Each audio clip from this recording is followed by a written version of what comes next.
Gossip. Who Back When? Hello, ladies and gentlemen, and welcome to a very special bonus episode of Who Back When, a Doctor Who podcast. I am Ponken, and with me tonight on this beautiful evening is JD. Have you seen the weather recently? We have a hurricane blowing across the United Kingdom, and you're saying it's beautiful. Yeah, well, do you know why it's beautiful? Oh, by the way, ladies and gentlemen, that voice of positivity, yes, that's JD. It is beautiful because today, tonight, this morning, on your commute, we are gonna do a Christopher Eccleston retrospective. This bonus episode is all about Chris Eccleston. We have just finished reviewing his run as the Doctor. We've just rounded off the very first season of the Doctor Who revival, and now we're gonna discuss our impressions, our favorite moments, our least favorite moments, the best foes, the worst foes, the greatest aliens, the dumbest, stupid, shit-ass moments that may or may not involve farting. This is basically just an Eccleston wankathon, this entire bonus episode. No, it is. I can't wait until I get invited on to do the Hartnell one so I can do my Hartnell impressions for the entire thing. Yes, we will absolutely have to do that. Coming up soon, by the way. Yes. Invite me on. Yes. Chesterfield. Okie dokie. Let's start with something very, very basic. Ladies and gentlemen, you may not realize this, but if you go to whobackwen.com, there is a stats button at the very top, and if you click that, you can see the statistics of Who Back When, the ratings, as how we have rated every single episode in New Who, Audiobook Who, and Classic Who. They're all up there. So what we're gonna do, let's think about, now that we've seen all of Season 1 again, what were our top 3 episodes compared to how we rated the episodes at the time? Are you ready for this, JD? I'm ready! Have you thought of what your 3 favorite episodes are of Season 1? And you're going to have to tell us why as well. Okay. Okay. Am I doing them in reverse order? Yes. Number 3, 2, 1. Okay, number 3 is The Empty Child. Oh, okay. And deliberately The Empty Child, not The Empty Child stroke The Doctor Dances. Mm-hmm.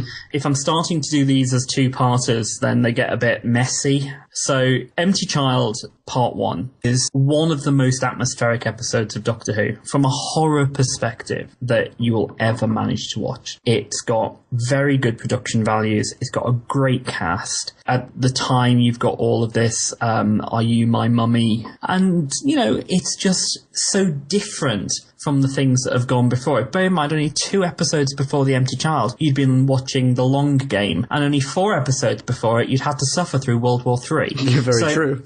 And, you know, so we've gone from World War III to World War II, and in World War II, obviously the production values were significantly higher. Very interesting. Not just that, might I add, it's a really good story. In fact, it's a great story because at this point it has not yet been worsened by the conclusion of the second part of that story. At this point, we've got that great setup. We've got the thriller effect and the horror and everything, and it's just so, it seems so clever, and we haven't yet realized all the logical plot holes. Yeah, correct. My number 3 is Dalek, and I have a feeling that your numbers 2 and 3 and my numbers 2 and 3 are probably the opposite way around. Yes. Spoiler alert. I've put Dalek on number 3 because, okay, there are so many things that make Dalek a fantastic Doctor Who episode, and all of these reasons combined are why Dalek is in my top 3. I mean, being in the top 3 already, that means, you know, sainthood. That means you get a golden sonic screwdriver. It means that you're forever in the Hall of Fame. It is an amazing achievement, right? Oh my god, I'm sure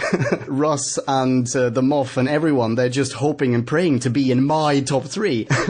However, I don't think it's as good as The Empty Child. It's got this fantastically good setup, but it doesn't have... Maybe it's because it seems a little bit more like almost a bottle episode. It's so claustrophobic. Maybe that's what sets it aside a little bit from Empty Child to me. I like the dynamic interaction between the Doctor and all these other characters, whereas in Dalek, where you get... It's almost a one-on-one. It's Doctor against Dalek, and it is kick-ass, but it's still missing something else. Okay, that's fair. Okay. I'm going to agree on some of your comments, but mostly I'm not. Okay, because it is your number 2, you've already said. Because I'll get to... obviously, moving back to myself, we get to number 2, and it is Dalek. Okay. The number 1 and number 2 here are just so amazingly close, it's not even funny. We have the first hints of what I would call Eccleston's real anger coming out in the episode. We have probably one of the more scary Dalek appearances that's ever been done.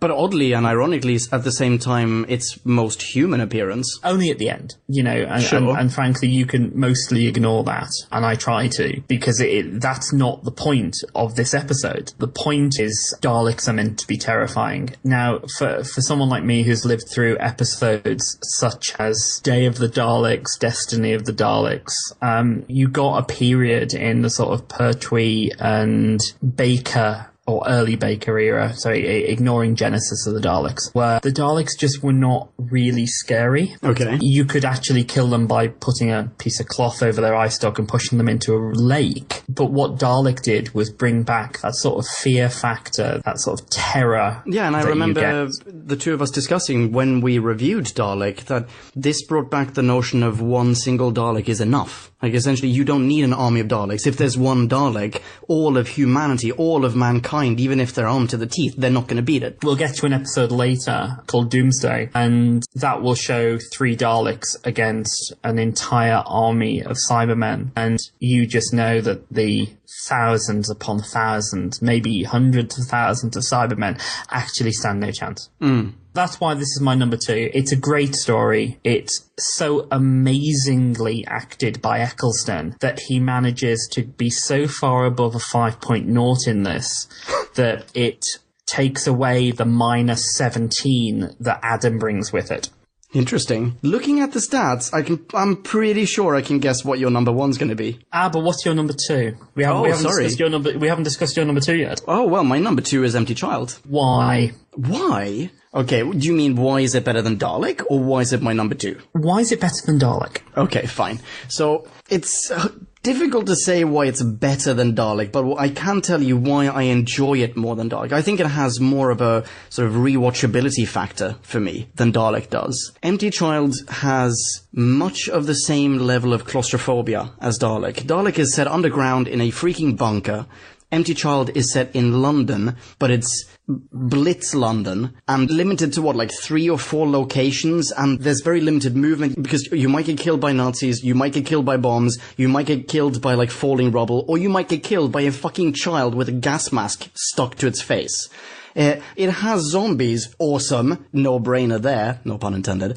It has Captain Jack for the very first time. It introduces Captain Jack, and even though there were so many things that annoyed both of us in that episode about Captain Jack, why would you have champagne atop a spaceship next to the Big Ben during the London Blitz? That's so dumb. That in itself deserves an award. I wonder if that's going to feature further down my list. But despite all of that, you do get Captain Jack. You do get that very first sort of sonic off between the Doctor and Jack. It's hilarious. Rose, awesome. Foe, awesome. It's so atmospheric. It's such a creepy horror episode. I would happily introduce someone who has never seen an Eccleston Doctor Who episode to Eccleston Doctor Who with the Empty Child. I wouldn't necessarily do it with Dalek. I would probably, if someone had seen original Who, classic Who, introduce them with Dalek. Because I think it is a far better Dalek story than most of they would have been familiar with. Sure. Yeah, no, that's probably true. Okay, hang on. Here, Dalek question. I'm sure you've seen Into the Dalek. How would you compare the Doctor-Dalek relationship there to the Doctor-Dalek relationship in Dalek? Christopher Eccleston would have blown it up. He probably would have. But it's a very similar dynamic, right? Oh, it's almost identical, only Dalek is better. Okay. Oh, I'm not sure I agree with that.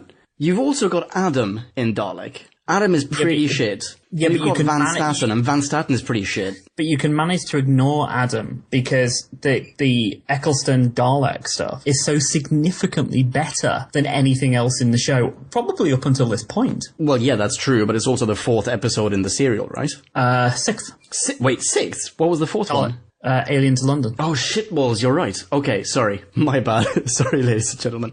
Okay, fine. So far, your 2 is my 3 is your 2. your number one, sir, and my number one. Let's say this together. I'm guessing they're the same one, okay? 3, 2, 1. Parting of the Ways. Parting of the Ways. Bingo. Oh, you even got the in there. I totally missed it out. Okay, why is it your number one? It manages to have a Deus Ex Machina, which I don't care about. Okay. It manages to have a plot resolution, which is quite emotional. It has Noel Clarke actually being incredibly good. Yeah, I know. See, Noel, told you, get you in this episode again.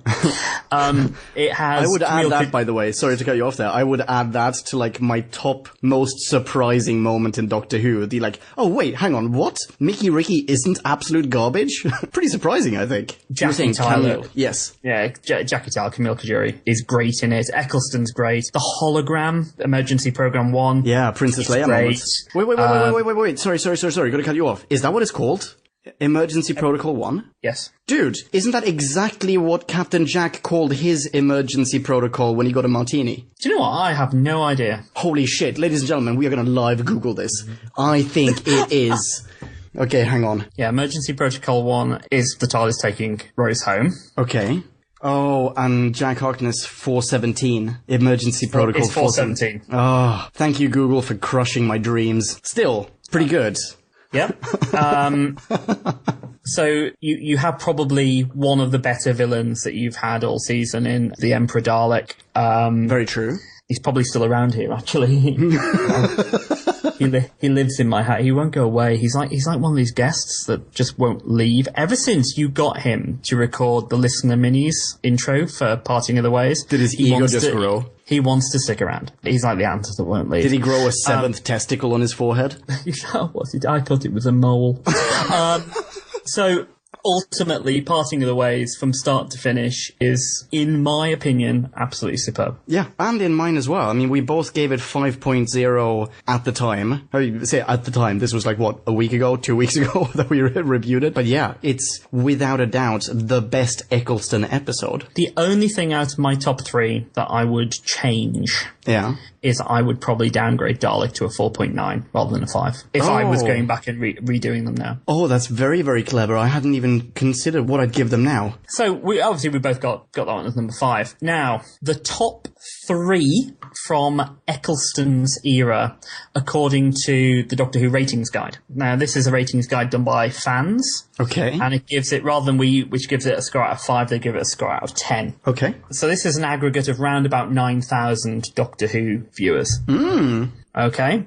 Okay. And they're slightly different from ours. Oh, interesting. So at number 4 in the entire Doctor Who pantheon... Holy shit. Wait, all of it? Are we talking classic and new? Yes, with a score of 8.37. Okay.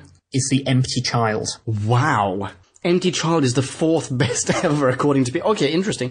I think we do have to bear in mind that most of the people who are filling this in, they haven't seen classic. They're reviewing New Who. No, but bear in mind number 3, the one above it. Yeah. Oh, shit. Is the Peter Davison regeneration episode, The Caves of Androzani. Oh, wow. The one that I said is generally considered to be the best Doctor Who episode of all time. Yeah. So it doesn't matter because it's aggregated amongst the people that voted for those episodes. Yeah. So Androzani got an 8.45, Empty Child got an 8.37. You're really talking here about the best of Doctor Who. Okay. And yes, Empty Child is 4th out of the entire Doctor Who pantheon. Fantastic. So that's number 1 in Eccleston. Number 2 in Eccleston is number 8 in the entire Doctor Who pantheon. Okay. Which weirdly is the second part of that episode. It's the Doctor Dances. Really? With an 8.3. That's a little bit weird to me. Okay. And 3rd, which is 19th in the Doctor Who pantheon, is Dalek with a 7.99. Okay, well, that upsets me. Where is Parting of the Ways? Parting of the Ways is actually only 4 stories below Dalek. It got a 7.9. Okay. So it's 23 in the Doctor Who pantheon. Interesting. Okay. We're still, I mean, at least there's quite a lot of, like, in the Venn diagram of the two of us and the rest of the world, there's quite a lot of overlap, it seems, when it comes to these episodes. 2 out of 3. Yeah. Yes. They're not necessarily in the same order, but, like, it's still pretty good. Okay, alright. What do you say we move on to the bottom 3 episodes? Ugh. Ugh. Okay.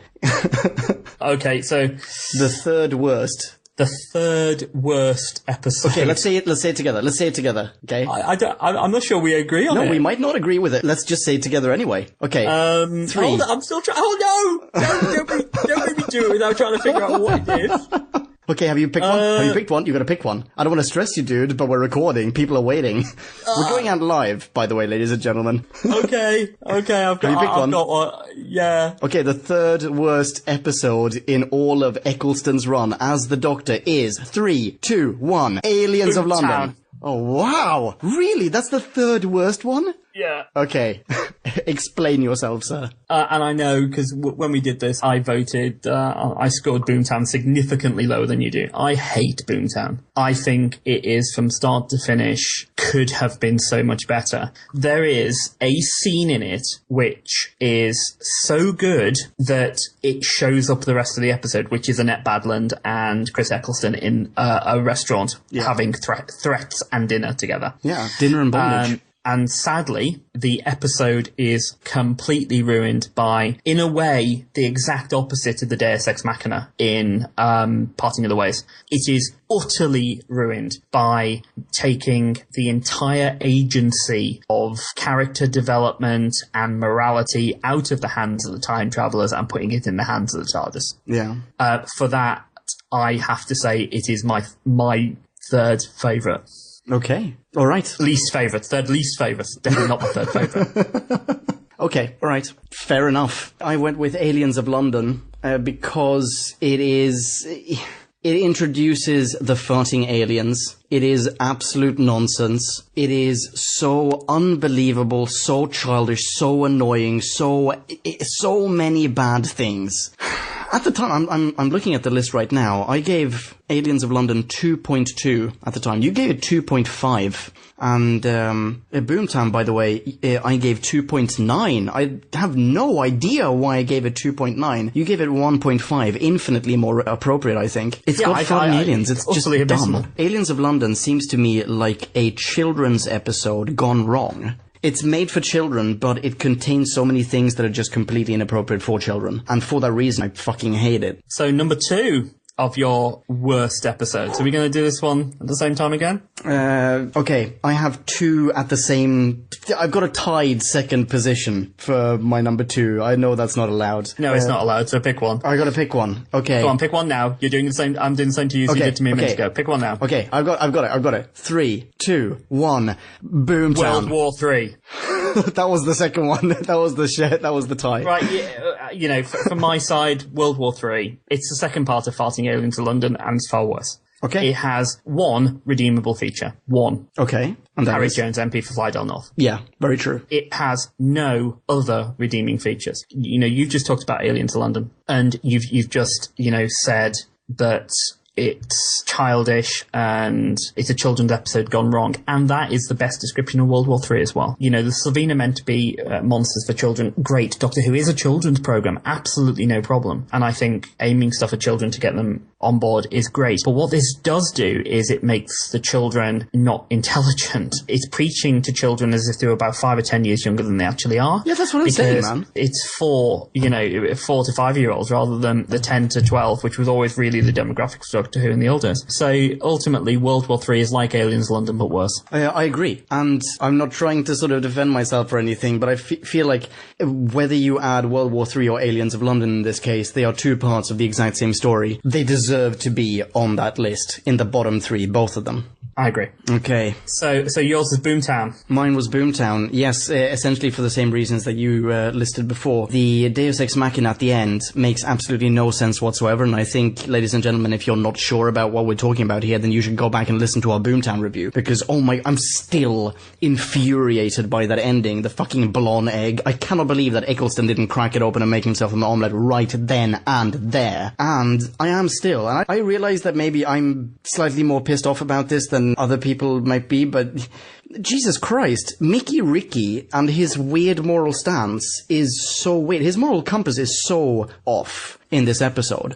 But what bothers me is that he is presented as this morally sound character. And he is de facto brought in as some sort of martyr to then emotionally come out of the whole story as the hero. I mean, he comes there as a martyr. He's still pining for Rose. He's still all these blah, blah, blah, blah. I'm just doing good things. I came all the way to Cardiff for you. Here's your passport. And then he leaves the episode, and we're meant to think, as in at the end, he leaves the episode, and we, as the audience, are meant to think, this guy, holy shit, he's got over Rose. He's matured so much. He's grown as a person. What a guy. Like, she doesn't realize what a catch he was. But in between, what the fuck, man? He was specifically saying that he had planned to cheat on his other girlfriend, like on his girlfriend. And it pisses me off that they didn't deliver that portrayal very, very well. Plus, anything with Mickey Ricky pisses me off. So it's got a farting alien that doesn't fart very much. That's a good thing, but also a bad thing. Blah, blah, blah, blah. Boomtown, shit. I give it 2.9 at the time. I would definitely downgrade that to probably about a 2.0. And the only thing that is bumping that up is the interlocution between the Doctor and Blonde Felfoch. That's it. All right. Number 1. The worst of the Ecclestons.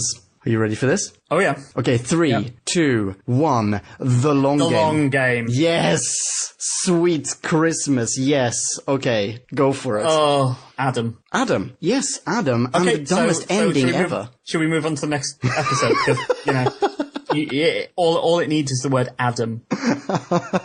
I'm looking at the list, by the way. Long Game is the episode that both of us gave the lowest score as we went through the series. It's awful. It is awful. And that's despite having a fantastic Shaun of the Dead. Yeah, but when Peg cannot fix your episode, you know you're in trouble. Yeah, you are, exactly. I can't stress how stupid The Long Game is. Sadly for Doctor Who, it is the start of a one really shit episode per season that we are going to get from now on. Oh, really? Yeah. Oh, wow. Well, I already know what the next season's bad episode's going to be in that case. Oh, yeah, I've told you about that one already. I remember it so well. I even remember thinking at the time how shit it was. That's the one with the, what's it called? The Absorber something. The Absorber Locks or Absorber Flocks. The Absorbaloff. Absorbaloff. Yes. Oh, what a shit foe. Well, bear in mind, have you ever seen the Highlander films? Yes, obviously. All of them, obviously. Okay. There is a Highlander film which everyone thinks exists, but really doesn't, called Highlander 2. It doesn't really exist. It doesn't really exist. Love and Monsters doesn't really exist. It's in that same group of mythical movies that don't exist, such as Highlander 2 and Die Hard 5. That's correct. Okay, I see. So if you, I would happily swap Love and Monsters being a missing episode for 5 more seconds of any other missing episode. The entirety, all 42 minutes of Love and Monsters for 5 seconds of Celestial Toymaker. Wow. Well, I hope you realize that a lot of people worked on Love and Monsters. I mean, it brought so much joy to people. It put people through, uni. It put food on the table for countless families, JD, and you want to take that away from them for 5 seconds. Okay, fair enough. Okay, so we've just given our bottom 3. So let's go compare the Doctor Who ratings guide for this. Yes, please, go for it. So, their number 3... And bear in mind, the Doctor Who Pantheon is currently at 262 stories. Wow. Okay? Okay. The 199th worst story in Doctor Who is Eccleston's third worst, with a score of 581. It's The Long Game. Really? Yeah. That was 199. Okay. Just slightly below it, at 203rd out of, what did I say? 262 stories. Something like that, yeah. 203 out of 262, with a score of 5.73. Yeah. Aliens of London. Wow, okay. And the 214th worst story in the Doctor Who Pantheon, with a score of 5.58, World War III. Wow. Well, you know what? Congratulations, JD. You got 3 out of 3, right? No, I said Boomtown. Oh, you did say Boomtown. Between us, we got 3 out of 3. Yes, that's true. Oh, fantastic. Well, you know what? we were not that far off. No, we really weren't. Okay, out of curiosity, what is the actual worst serial / episode of Doctor Who ever made? Is it like that Lost episode directed by Uwe Boll? No, the worst episode, and actually the bottom two are two I completely agree with. 261 out of 262 with a score of 3.8 is the first episode from Sylvester McCoy's era, which is called Time and the Rani. Okay. It is generally considered bad. Well, clearly. And I consider it to actually be the worst episode of all time. Okay. What is the worst one according to the guide? It's called The Twin Dilemma, which was the first episode from Colin Baker's era. Oh. So our stories... Tough starts. 3.73. Very, very tough start. Still, I do have to say, that's not so bad a mark for something that is at the very, very bottom. Yeah. 3.3 out of 10. Is that what you said? 3.3? 3.3. Yeah, so that's like... it's 3.73. Sorry. 3.73. That's... Holy shit. Divide that by 2 and you would get the equivalent score that we would give that. And, well, I at least surpassed that. I gave the long game 1.2. I know that we're doing so did you. 1.4 long game. Yeah? No, yeah. We're doing our Eccleston retrospective. Yeah. Sorry. So we're not talking about all of the story. Yeah. So... Very true. Fine. Let's move on to the next category. Which is? Favorite quotes. Not necessarily the best quotes or whatnot, but really good quotes that stood out. What do you say? Does anything spring to mind? And bear in mind, not necessarily quotes of Eccleston's, as in not just some of his lines, but lines uttered in Eccleston stories. Okay, give us an example, dude. In Rose, he does a very, very good monologue. Yeah. About the turn of the universe and how he could feel absolutely. It. That's further down in my list, spoiler alert, under best monologue. I didn't realise we were doing best monologue. I forgot about that.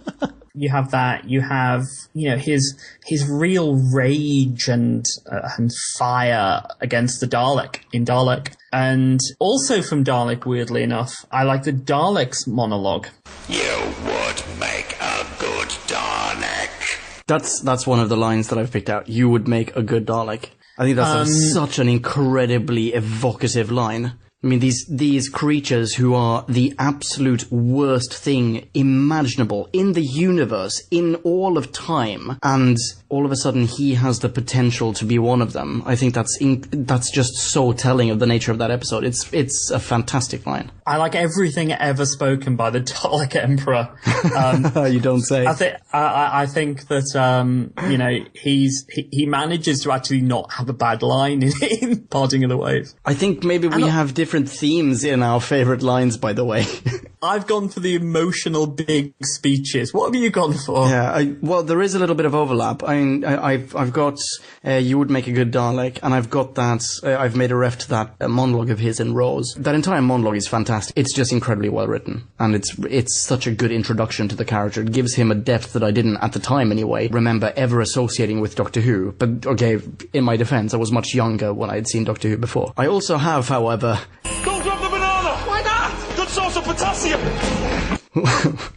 Which is such a fun line, I think. When he switched around Jack's gun for a banana. It's such a good line. It's just uplifting. And that is in The Empty Child, right? Or is it Dr. Dances already? No, it's Empty Child. What else do I have on my list? I've got one from Rose. Oh, go for it. Which is... You just handed me a piece of paper telling me you're single and you work out. Tricky things, psychic paper. And then Jack's retort, which says, well, you have a boyfriend called Mickey Smith, but you consider yourself footloose and fancy-free. Yeah. Actually, the word you use is available. And another one, very. Okay, how about this one? She's climbing out the window, isn't she? Yes, she is. Yep. Yep. From Boomtown. From Boomtown, such a good one. Okay, also from Boomtown. Every now and then a little victim's spared because she smiled, because he's got freckles, because they begged. And that's how you live with yourself. That's how you slaughter millions. Which, oddly enough, is also from Boomtown and probably the single best scene in it. Yeah. Oh, and it's such a fantastically good line. All right. Am I naked in front of millions of viewers? Absolutely. Ladies, viewing figures just went up. Very true. That's a good one. Okie dokie. Can we have best mannerism rather than best quote? Yeah, sure, go for it. Best mannerism. Practically every mannerism that Captain Jack does in Bad Wolf. Wait, in Bad Wolf? Brandishing both of his sort of two huge guns and goes, You're not allowed in there. Archive 6 is out of bounds. Do I look like an out-of-bounds sort of guy? his anything where he was with Trini and Susanna, and then of course everything he actually ever does in Parting of the Ways from start to finish. Okay, yeah. And my final one for my quotes. Go for it. Which is Rose, Yes, Doctor? I'm coming to get you. also from Bad Wolf. Yeah. Which you mentioned at the time was a quote from Big Brother. Yes. As in, that's like the tagline from Big Brother or something. Yeah, but Christopher Eccleston does it so well. Yeah. Yeah, very, very well. Okay, dude. What's our next section? Best moments. Oh, that one's quite hard, actually. Yeah. You don't have to rank them. Well, give me some of your favorite Doctor Who moments from Eccleston's season. I would say the single best moment from an Eccleston serial is probably the Deus Ex Machina at the end of Parting of the Ways. Okay, alright. I adore it. I think Rose as Bad Wolf is a very different moment in Doctor Who. In fact, not even just Rose as Bad Wolf, the entire sort of few seconds, even as you're intercutting between Eccleston and about to get exterminated by the Daleks, the TARDIS in the time vortex with Rose looking into it, and then literally Rose coming out and just taking it to the Dalek Emperor and going, had enough of you now. Yeah. Bye. Yeah, fantastic moment. How about in The Empty Child? Or possibly the Dr. Dances? No, it is The Empty Child, I think, where they're in the actual kids' playroom in the hospital and they've been listening to this recording, this, according to you, anachronistic Nazi tape recorder or reel-to-reel recorder of the kid saying, "Are you my mummy? Are you my mummy?" And then all of a sudden they realize, holy shit, they ran out of tape ages ago, but they can still hear the kid's voice. Amazing. Such tension, right? Pretty good, Correct. Robert. From a moment, and, you know, it's obviously in my worst episode, or one of my worst episodes, is Annette Badland and Eccleston having this dinner and bondage in Boomtown. Yeah. Because in an episode which has so much shit in it, you have a moment which could actually be in pretty much any other episode and would be considered a real highlight. Yeah, very true. You know, you get the Dalek and the Doctor's entire scene in Dalek. Eccleston is managing to act to a small metal machine with more emotion than probably anyone else in that episode puts up. You know, from a favourite moment point of view, I have to say the moment he leaves Adam on Earth, only because that means he's no longer there. Really? That's your favorite moment? From that episode, yeah. You have, that might be my favorite moment of that episode because it meant that the episode ended, but it's so dumb. You have his walking through the large fans in The End of the World. Yeah, okay. Which is the first sort of Time Lordy thing which sort of occurred in New Who. Yeah, true. To be honest, a lot of the scenes between Rose and her dad in Father's Day, because they're much more personal, I think. That's a very good point. I hadn't even considered Father's Day. Yeah, because Father, you know, it's much more personable. It's much smaller in scope, but it doesn't mean in any way it's nowhere near as good. And some of those scenes are really powerful, and you have really good chemistry between the two of them. You really do. Yeah, actually, very true. I really wish I'd, you know, Father's Day is up there with some of my favourite episodes. Yeah, it is actually in my case as well. Well, given that you just mentioned Father's Day, I feel bad for saying this. Just one tiny little extra favourite moment here. It's quite a contrast, though. I apologise for this, but the Sonic-off between the Doctor and Captain Jack. The general Sonic-off, especially in The Empty Child. Yes. Okay. Oh, I almost wish that I hadn't said that after your Father's Day comment. Okay. Worst moment.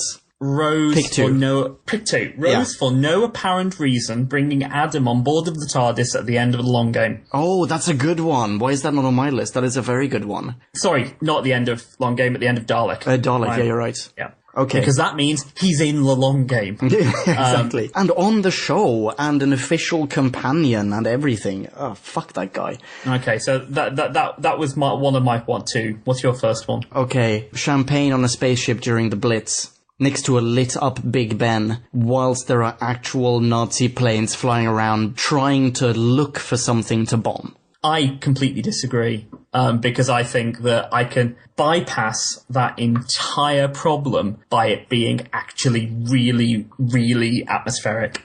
But yes, that's true. Yes, but I'm pretty sure. You know what? Here's what I think we should do. I think we should call a timeout. You should rewind our review of that episode and listen to your past self comment on that. Because I'm pretty sure we were both in complete freaking agreement, JD, that it was the dumbest thing ever. I'm not disagreeing that the entire thing was dumb. I'm saying it wasn't the worst thing that we've seen in this season. It was cheesy and romantic and very atmospheric, and I completely agree with that, but it is so dumb, and I couldn't stop thinking about how dumb it was. But yeah, you're right. Bringing Adam on board is a far worse moment than that. Yeah. Okay, what's your second one? My number one worst moment in Eccleston Who? Yeah. Buffalo. One word.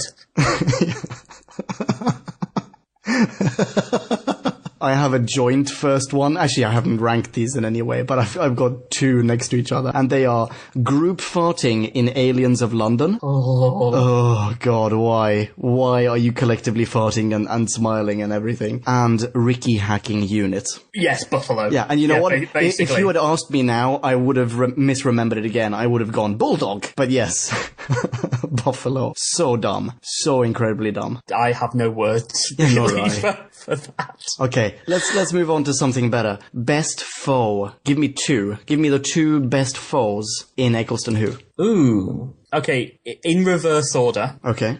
And this is actually quite hard because the number 2 slot could be considered by quite a lot of them. I tend to say that that's actually really hard. I'll say the nanogenes in The Empty Child and Dr. Dancers. So ultimately they are the foe, not the kid in a way. Yeah, no, you're totally right.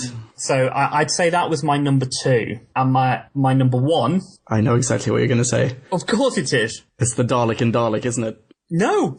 What? Wait, what? It's me. Oh God, are you still here? My favourite foe is the Emperor Dalek from Parting at the Ways. Yeah. Okay, I'm not even going to ask you why because I know why, and you've already phrased it beautifully in 2 episodes of Who Back When, in fact, including this one. We're pretty much synchronized in this one. My number 2 is, and you're right, they are the nanogenes. I put them down as the gas mask zombies, but you're right, they are actually the nanogenes, and it is, I mean, they're a fantastic foe. And my number 1, I've actually written Dalek in Dalek on my list. Can I change my mind and go with the Emperor? Because he's Dalek with a bit more sass. He's Dalek with more purpose and even less sanity. Well, he is standing here, so, you know... Yeah, but you've got headphones on, so I'm not worried. I'm not on speaker, am I? Hold on. Ponky wants to talk to you. No, he's too busy with the script for Terminator 5. Sorry. Okay, great. You know Matt Smith's going to be in that, right? He will be exterminated. Oh, yeah, he can hear you, yeah. Okay, great. Sorry. Sorry, Dalek Emperor. Yeah, Dalek Emperor can be happy because I'm changing my mind. Dalek Emperor number 1 for the win. Okay, worst foe. Give me 2. Okay. This is equally difficult. Yeah. Okay. So the first one, I'm going to say, it's very different from my rating of the episode. My worst foe, I would say, is the Gelf from The Unquiet Dead, mainly because they are utterly useless. And I think The Unquiet Dead is a great episode. The foe, not so much so. The foe is nowhere near as good as the episode is. Yeah. Or worst foe, well, there is zero doubt that it is the family Slovene. Because... there is just, well, you can't separate them. And, you know, if you were to ask me to name the 4 worst foes, well, I'd name all 4 Slovene. Okay. Can you name them? Pop quiz, hotshot. Glenn, Folfotch, Felfoch. Yes, Felfoch, how dare you? That's what I said. Battle on, fell fudge past me in a day, Slovene. Okay, fine, sorry. Anyway, but it would be all four of them. Yeah, okay. You have no idea how freaking synced up we are. Your turn. Okay, I've written, the worst one is the Slitheen family in Aliens of London and World War III, not in Boomtown. And the second one I've just written, who's the second worst then? Possibly Gelth or Van Statten. You see, I don't think Van Statten was really the bad guy from the episode. Yeah, I know, but there's that element in the episode Dalek where we start to sympathize with the Dalek. The second we do that, Van Statten's greediness outweighs the still remaining evil in the Dalek towards the end. I would consider him sort of a secondary foe in that episode. He tortures the Doctor, for God's sake. Yeah. I'd say that the Gelth are ridiculous and he's pointless. Yeah, no, you're right. They are definitely more appropriate in the worst foe category than Van Statten. Okie dokie, dude. Next category, top 3 best guest stars. Let's do these together. Number 3. Oh, hold on. I need to make the list. Okay. Guess right. How do you count people like Camille Kajori as guest stars? Yes, I do. Yes, I would. So this is 3 best guest stars. I just realized I didn't think of Camille Kajori when I put together my list. Okay. Oh, sorry. I asked the question, No, you're very right. You are very right. Oh, shit. Okay. But you are right. I would probably consider her a guest star. I didn't when I put together this top 3, but yeah, you're right. Okay, I'm going to change my mind now. I'm going to switch it around. I'm going to add Camille Kajori at some point in this list. Yeah. Oh, but now, whom do I bump down? Who do you bump down? Yeah. It is a difficult one. And I think actually we'll probably have fairly different ones on this one. Yeah, you're right. I will have my top 3, but then give honourable mention to a 4th one. I'll do an honourable mention as well, and we do that one first. Okay, go for it. Who's your honourable mention? My honourable mention will be Noel Clarke. Oh, who is not going to be on your list. No, he is not on my list. Definitely not. Because, frankly, I have nowhere near the hatred for him that you do. And, frankly, with the exception of fake Mickey in Rose and maybe the last 5 minutes of Rose. Mickey in Rose, with the exception of that, I actually think Noel Clarke just actually gets better and better all season. He does get better and better, but it's only at the very end where better and better has got him to a level where he's sort of bearable, in my opinion. He's going to get even better, though. Yeah, but we're not talking about Mickey Smith. You said guest star, so I'm Noel Clarke, not Mickey Smith. Oh, I see. Sorry. No, I'm talking about... Sorry about that. Noel, if you're listening, don't take this personally. I'm talking about your character. So you said a character on the show, not your character as in your backbone. Okay. You said best guest star, so yeah, no, not fair, best guest character. You're very right. You're very right. Okay, my honourable mention is going to go to Simon Callow for his portrayal of Charles Dickens in The Unquiet Dead. He did a great job, as we discussed in our review of The Unquiet Dead. He's an actor with an incredible body of knowledge when it comes to Charles Dickens, and an incredible just breadth of experience in portraying him already. So very obviously he brought talent and charisma and gravitas to the role. For that same reason, he was my previous number 3, because it's kind of unfair. It's like pitting Simon Callow against, I don't know, Noel Clarke for that reason. Yeah, I'm sorry. Honourable mention. Simon Callow, amazing. Well done. Number 3. Let's do this together now, dude. Okay. 3, 2, 1, go for it. Eve Miles. Camille Kajori. Okay, Camille Kajori. Very good. She's amazing. Is there any particular episode that you think that she sort of stands out in? Parting of the Ways. Okay, yeah, fair enough. And Father's Day. The immortal Camille Kajori, who looks the same no matter what age she is. Yeah, I think I'd probably pick my favourite Camille Kajori in Father's Day. And you're right, yeah, when she's, what was she meant to be, like 17 or 18? Yeah. I'm sorry, Camille. I'm sorry that, A, sorry Camille, but B, sorry makeup artist that thought Camille was 19. Yeah, no. No, she is lovely, and she is so wonderful and such a charming actor or actress. Absolutely. Good choice. Okay, alright. Eve Miles, in my case, Unquiet Dead. I just think she pulled it off, and she was emotionally convincing, and she brought a certain sort of anxiety to that role. But anxiety that came with knowledge. There's that one scene, do you remember obviously you remember, why am I asking you that? You remember all of Doctor Who. But you know that scene in The Unquiet Dead when she's telling Rose, no, you think I'm an idiot, and Rose goes, no, I don't, because she wants to be polite, and she goes, no, I know that you do, because she has read her mind. She knows that Rose looks down on her, and that she brings that sort of level of anxiety, but built on a foundation of just knowledge, of awareness. That is, I don't think we encounter that in any other character on Doctor Who. And this is where a lot of my problems is, you know, and I've not mentioned so far Eve Miles or Simon Callow, the depth of guest stars which we have to pick from this category. Oh, it's tough to pick a top list. Yeah. It really is. Yeah, absolutely. I mean, so far, I think with only possibly a couple of exceptions, they've actually picked really, really good actors, and they've picked really good actors throughout,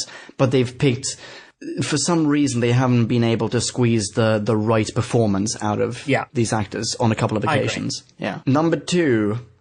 3, 2, 1. Camille Cajori. Sean Dingwall. Wait, who's Sean Dingwall? Pete Tyler. Oh, really? Oh, you're right, actually. He's very good. You know, we're back to Wait, he's number 2 for you? Yeah. He's higher up than Camille Cajori for you? Yes, because I think that he did an amazingly good job in Father's Day. Okay. Yeah, he did. I agree with that. You know, Camille Cajori has some very good moments in Parting of the Ways, some very good moments in Father's Day, and a couple of good moments in Rose. But Sean Dingwall is, from start to finish, consistently good in Father's Day. He plays the part of this sort of, not quite deadbeat dad, but a dad with high ideals and high, you know, plans that never come to fruition, who loves his daughter. Yeah. Is not a perfect person. And he's not the father that Rose expected. But in a way, he's the father that actually Rose really needed. Holy shit, that's like the best paraphrase of the end of The Dark Knight I have ever heard. Okay. What? Have you seen The Dark Knight? I have seen it. I just can't remember any lines from it. So it's another obvious film I'd spoiled for you. No. And you have, you know, the fact that what he did for Rose is what causes Jackie to go and get a huge truck at the end of Parting of the Ways to allow Rose to save the Doctor. So ultimately, he, you know, even past Father's Day, you know, Pete lived. But Sean Dingwall plays him, I would say, almost pitch perfect. Yeah, he does. I do have to say, though, not to be nitpicky, but aren't some of these arguments that you've just listed, aren't they arguments in favor of the character as opposed to the actor? Some of those are for the character. But, you know, when you say that someone plays a character pitch perfectly... Yeah. I take your point. I do take your point. Really say much about it. You know, the character is important. The actor that plays him is even more so, because if you'd have got a really bad actor to play him, then, you know, it would not have been the same. The character wouldn't have worked. Yeah. Yeah. In fact, they may have sort of rewritten the ending in some way. At least the motivation behind Jackie's coming to the rescue. All right. Okay. We've got number 1 left. No. What about you for Camille Cajori? Oh, right. Sorry. Of course. You haven't waxed lyrical about Camille. Camille is so charming. She is the perfect mother for Rose. She is so good. I mean, the way that Camille Cajori portrays Jackie Tyler is... I would not have wanted it to be any other way. She brings that perfect level of wisdom and chaviness to the role. She's hilarious, angry, ridiculous, furious, funny, sad. She's just constantly conflicted in some way, and she plays the part in such a way, as in Camille plays the part in such a way, that always kind of shows the character to have this hidden second life, like there's something else going on in the background, like in The Parting of the Ways, where she goes, yeah, Rodrigo owes me a favor, like, never you mind. What? Why? Because, like, you have this entire life off screen. And very often you don't believe this in an actor's portrayal. Most often, all of that is based on like what you get in dialogue or what you get in references in props or whatever, or just situational context. But in her case, she's one of these few actors who, I guess, sorry, I should phrase that differently, because I'm not saying that she's like in the pantheon of actors, Camille Kajuri. I'm not saying that. I'm saying she is the perfect actor for this role, and very seldom do you get someone who is so perfect for the role that there's a level of intuition added to it as opposed to just talent. Camille does that. Love her to bits in that. Okay. No, that's perfectly fair. And I tend to agree totally. Yeah. Okie dokie. Number 1. Are you ready for this? Are you ready for this? Yeah. Okay. 3, 2, 1. Simon Pegg. Penelope Wilton. Oh, god damn it. Oh, you're right. Of course you're right. Oh, I hate myself now. Oh, go ahead. Oh, you've got the better answer. Okay, go for it. Penelope Wilton, Harriet Jones, MP for Flydale North. She manages to elevate an episode which is so crap. Yeah. To actually being watchable in Aliens of London. Yeah. Now, that is a skill. Oh, god damn it, you are so right. We said in our World War III review that she is the only reason that it got a 1.5. Yeah. It's the only reason it got above a 0.5, because Penelope Wilton was in it. Which Simon Pegg, which is I was thinking about putting more on this, but Simon Pegg could not save the long game, even if he tried. And we know Simon Pegg is a great, great actor. Yeah. But he couldn't save the long game. Penelope Wilton manages to, in a two-parter, act against a group of aliens who are so dumb that they are just almost forgotten in the Doctor Who pantheon of aliens now. Yeah, and spoiler alert for sort of the post-Eccleston era, when she turns up in Tenants, in fact in the very next episode, Christmas Invasion, she's portraying the same character but with a different kind of edge to her. Well, she's grown, and in The Stolen Earth, when she appears again, she's again very important to the plot, and she is good in all of them. It's not the character so much as it is definitely in this one the actress. Yeah. And had she have been in different episodes, would we have said the same? Yeah, probably. Had she have been in something like Boomtown, it probably would have improved Boomtown. Yeah. So I'm going with Penelope Wilton for my number 1 guest. Yeah, you know what? It's the better answer. It's definitely the better answer. I put Simon Pegg on this list, and I love Simon Pegg. I think he's a fantastic actor, and he's so charming, and he's got so much charisma on screen. I would happily watch almost anything with Simon Pegg for hours on end. I think he's a very charming person to watch on screen. And similarly, he did actually lift up the long game out of the gutter. But you are right, he didn't lift the long game as much, as intensely, and as convincingly as she did for all of her episodes. You could argue that his character isn't as fleshed out as hers, but and his character to a certain degree is it's a Simon Pegg character. But yeah, you're right. I will still say Simon Pegg, holy crap, I enjoyed the shit out of him in the long game. Oh yeah, and the ones of yours, because we mentioned we managed to do 3 different ones out of our 4: Eve Miles, Simon Pegg, and Simon Callow. I think are an amazingly good guest stars. And you've got to add Richard Wilson, who played Dr. Constantine. Yes, of course. Empty Child and Dr. Dancers, and the Marquis de Carabas. He was good. But he wasn't as good in that role as he has been in other roles. As the Marquis de Carabas. I've seen him in plenty of things where I've thought, holy shit, he is a quality actor. As whatever his character was, Roderick, was it? Roderick. Yeah, Roderick. Didn't think he was. Yeah, whatever. Ultimately, I think what we can both agree on is that in Eccleston's 13 episodes, we could probably go to 13 guest stars that we thought were good, if we tried. Yeah. We wouldn't even need to try that hard. Yeah. That being said, worst guest stars. How many do I have to pick? Okay, give me one. In fact, let's say them together. Bruno Langley. It's irrelevant. Bruno Langley. Is that who plays Adam? Yes. Yeah, okay, that's what I put down. I've written Adam. What was the thing that he was famous for? He was on some TV show. Was it Coronation Street? Oh, that's what it was, yeah. Ugh, God damn it. I've never watched Coronation Street, but I certainly never will. I'm sorry, but he's managed to not only be worst guest star, but he also manages to hit worst companion. And he has to go up against the likes of Dodo. Because he travelled in the TARDIS and was over more than one episode, he's a companion. Wait, are they the criteria? You have to be travelling in the TARDIS for more than one episode? Yeah. Oh, really? So if you travel in the TARDIS for one episode, that doesn't count? No. Does that mean that the little girl in Kill the Moon is not a companion? No. Wait, no, as in no, she's not a companion, or no, that doesn't mean that? No, she's not a companion. Oh, thank God. Okay, good. All right. Still, I kind of liked her. Anyway, okie dokie. Yeah, I'm glad we agreed on something here. Super duper quickly, what's your favourite monologue of Eccleston's? The one about the turning of the universe from Rose. Yeah, same here. Well, actually, I think it's tied between that one and his Princess Leia speech in Parting of the Ways. Holy crap. Actually, no, I'm sorry. I'm going to have to agree with you that it's both of them. And in fact, I think we would do our members a good service to have a back-to-back Princess Leia and Turning of the Universe speech from, incidentally, his very first and his very last episode. We will start from the beginning, because that's a very good place to start, says Mary Poppins. So. Well, we are nothing if not traditional here at Who Back When. Okay. From Rose, the turning of the universe. Universe bite. Universe bite.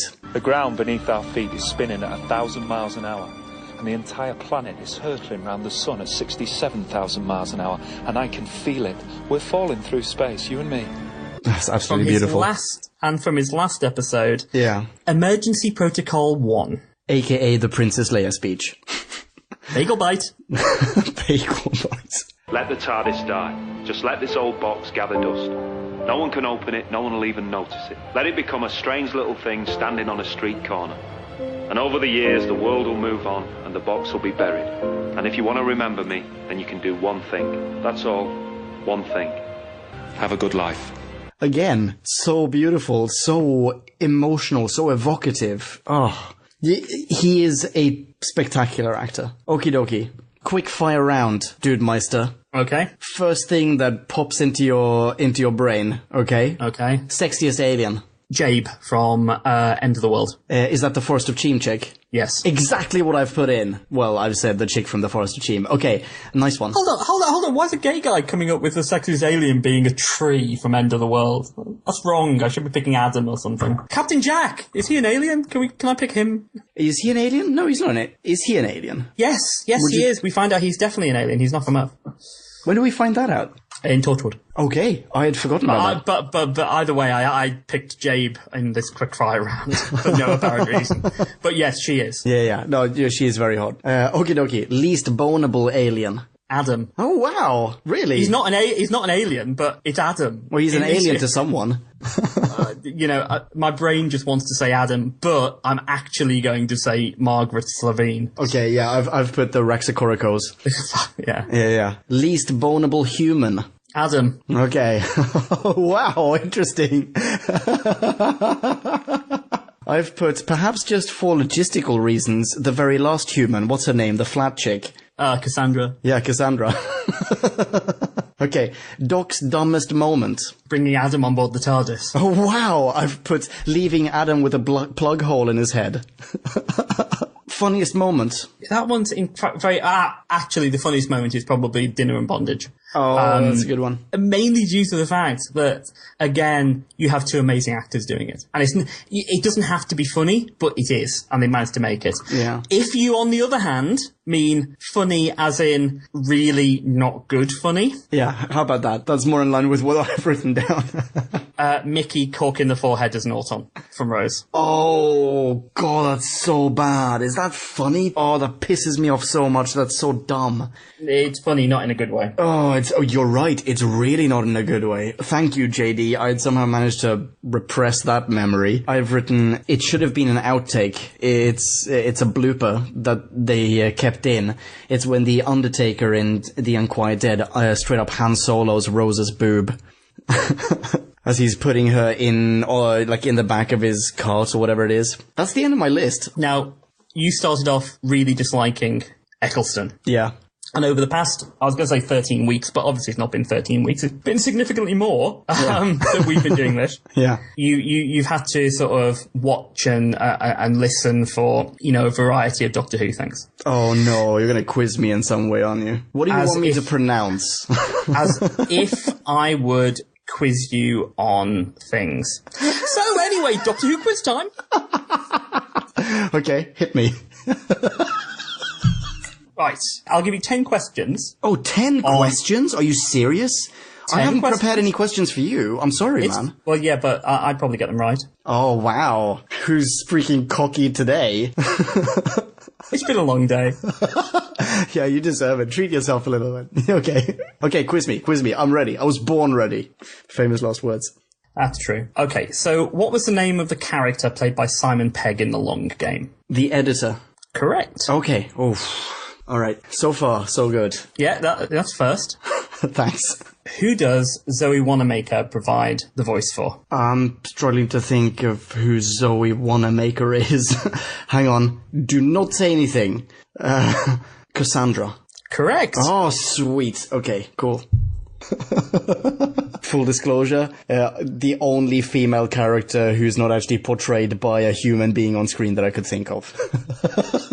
So let's see if you can remember back to something I said, I think, during the Father's Day review. Oh, no. Okay.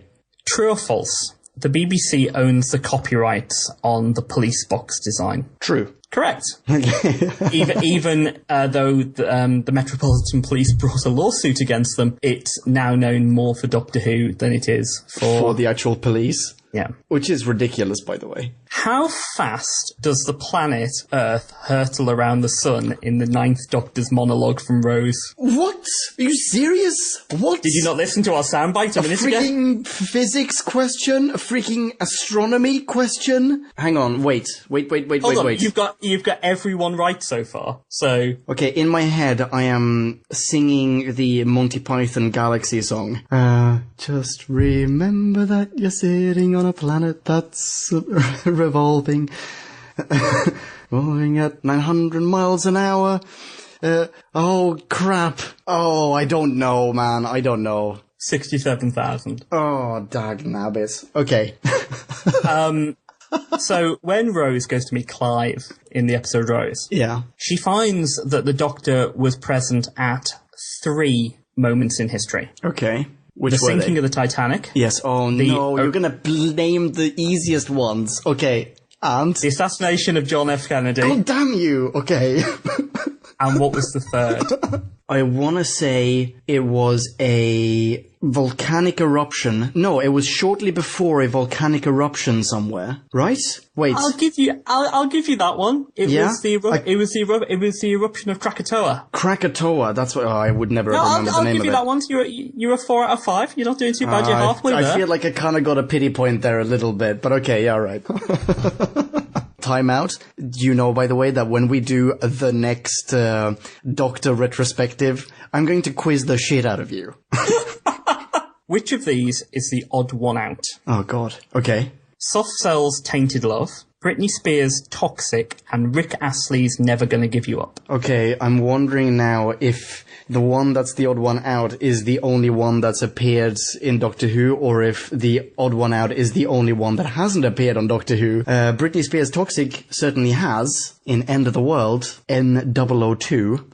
I kind of feel like Tainted Love has been on Doctor Who as well, so I'm gonna say Never Gonna Give You Up.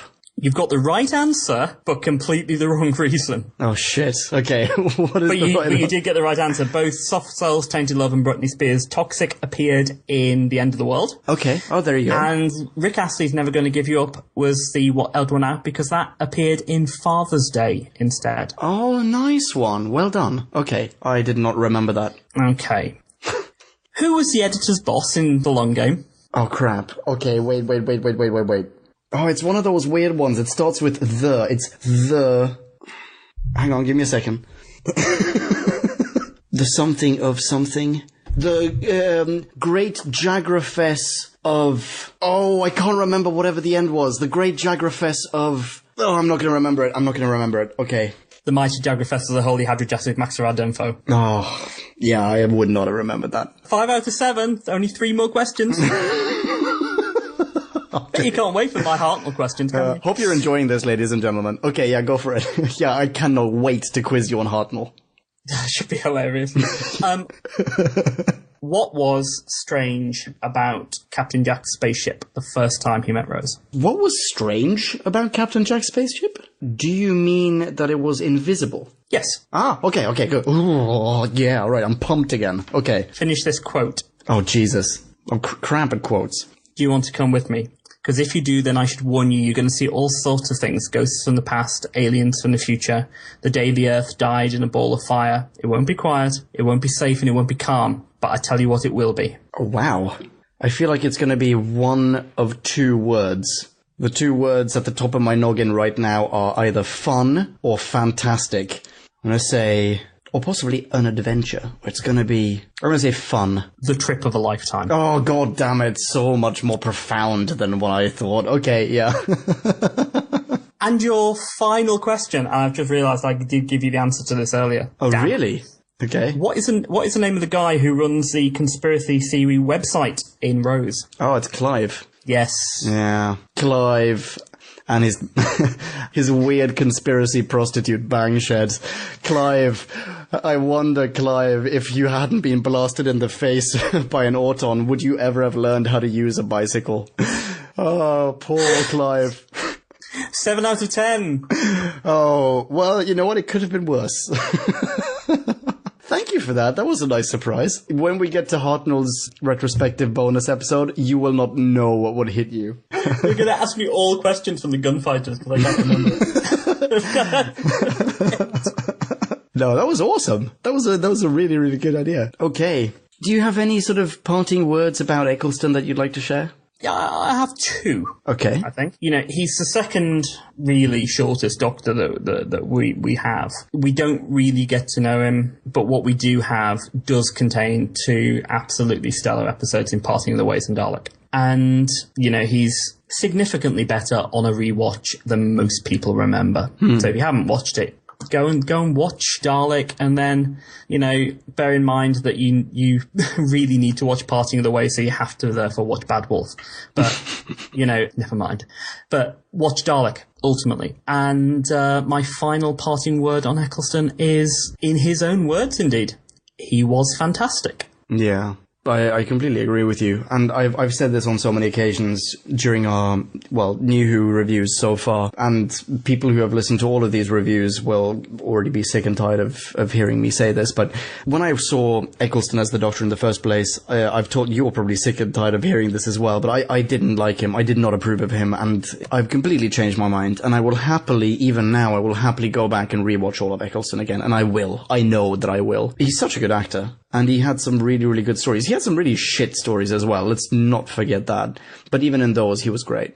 I don't think we had a single episode where the Doctor was not interesting. We had maybe an episode or 2 where he was kind of a little bit more absent than otherwise. But I don't think he was ever not interesting. Like, his screen time is always worth watching. No, I'd agree. If we look at what we've considered ultimately his worst episode, which is Long Game, we compare to, you know, we've done, or you've done, some classic Who, you've done, New Who and an Audio Who. Out of all of them, his worst episode is not as bad as some of the other ones that have been recorded. Because, you know, for Paul McGann, we did Dead London, I think, or Zygon of Feltworth, which we both consider to be universally abysmal, and both of those are worse than The Long Game. Yeah.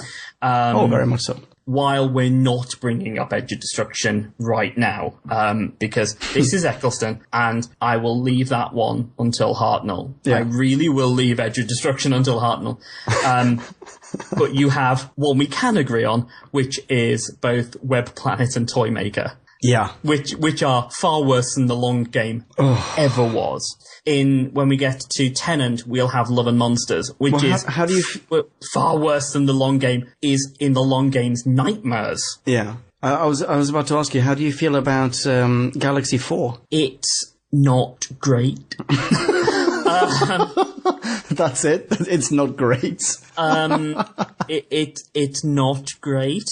You know, I have real issues with Web Planet, and I have real issues with Celestial Toymaker. Web Planet is terrible. I'm looking at the list here, by the way. I gave Web Planet and the Celestial Toymaker, they've both received the lowest so far, joint lowest, it turns out, even though Celestial Toymaker clearly is worse. And they are both 0.2 on my list. You know, that is, 5.2 better than I will ever give Love and Monsters, with a -5. You know, your rating system was only meant to be 0 to 5. Well, trust me, Love and Monsters manages, right? Love and Monsters has a paving slab which gives oral sex. So trust me, there is a level which you have, and this is the only episode but which I'd love can to have go one of below those that level. around. That'd be great. You lean it against the wall. Whatever. You just go and watch Love and Monsters. Go and watch it now. I've watched it. I know. No. Penance. For what? For what? What have I ever done to you, man? Not liking Christopher Eccleston at the start. Yeah, at the start, but I've come around. I've changed my mind. Dude, seriously. Eccleston, if you're listening to this, and God, I hope that you are amazing. Thank you so much for a great, a phenomenal, a fantastic series of Doctor Who. JD, thank you so much for joining me on this bonus Eccleston retrospective. And we have so many more Tenants to come in future. I know. Very soon, in fact, we're going to be dropping the first Tenant review. I cannot wait to get to Catherine Tate. Oh, same here. Do you know why? Because I'm looking forward to that tension, that animosity. I really just want us to disagree on something completely, passionately disagree on something. Oh, it's going to be great. Yeah, so ladies and gentlemen, you have that to look forward to, a weekly Edge of Discussion. Okie dokie. JD, thank you so much for joining me on this thing. I don't even know, why am I treating you like you're a guest star on this? This is clearly something that you will need to do on every single retrospective that we have henceforth. Ladies and gentlemen, did you know that you can follow JD on Twitter? Yes, that's right. There's this thing. Twitter. JD is on it. It's amazing. He's amazing. You should follow him. He is at Marius Kane. That is Kane with a K. And you can follow me as well if you like. He is at Ponkin, Ponken, Ponkin. Oh wow, a live rendition of the song. Nice. Thank you very much. Wait until the Christmas episode, I'll do it in Jingle Bells theme. Ciao, rock on, be rad and excellent to each other. Catch you next time. It's been wonderful. Kablamo! Did you enjoy the show? Then please do what you know in your heart to be the right thing and spread the gospel of Who Back When. Like us on Facebook, that's facebook.com/whobackwhen, all in one word. Find us on Google+, that's plus Who Back When, all in one word, and follow or add or like us there. I have no idea what it's called on Google+, but if you're on Google+, then you should do that. Check us out on SoundCloud, vote us up on Reddit, and have a peek around our website, whobackwhen.com, where you can leave a comment, submit a review of your own, and peruse our visual index of aliens, monsters, and more, which is increasing in badassdom by the day. And lastly, give us a rating and review on iTunes. Not only would it make us super chuffed, and it really would, but we're also planning a pretty fun surprise for everyone who has. That's it. Rock on and be rad and excellent to each other. Catch your earballs in our next Classic Who review, New Who review, or Audio Who review. Ciao. Who back when?